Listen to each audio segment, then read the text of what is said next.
Good morning. Good morning. Good morning online as well. Let me open up with this scripture. Galatians 5:22, 23.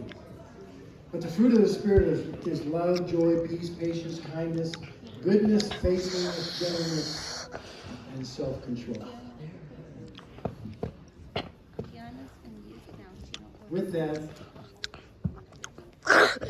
Paul's telling us that's the Spirit in our lives will bring us in.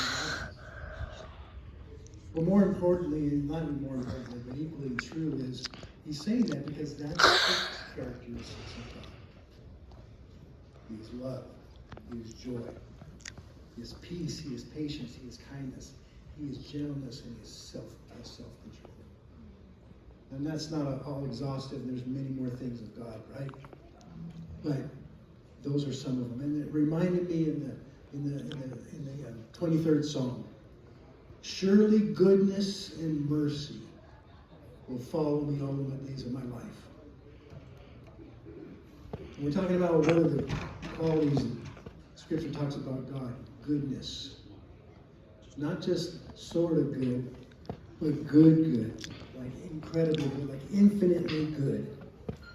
And infinitely merciful. There can be no more goodness, there can be no more mercy, and that's what's following us as we go in our days, as we go in our life. So as we worship this morning, let's keep that in mind. That's who's worshiping with us. That's who's helping us. That's who's following us. That's who's encouraging us. Amen? Father, we thank you. We thank you for this day. And Lord, we just appreciate your presence, your goodness, and your mercy in our lives. And we say this in Jesus' name. Amen. Let's worship the Lord.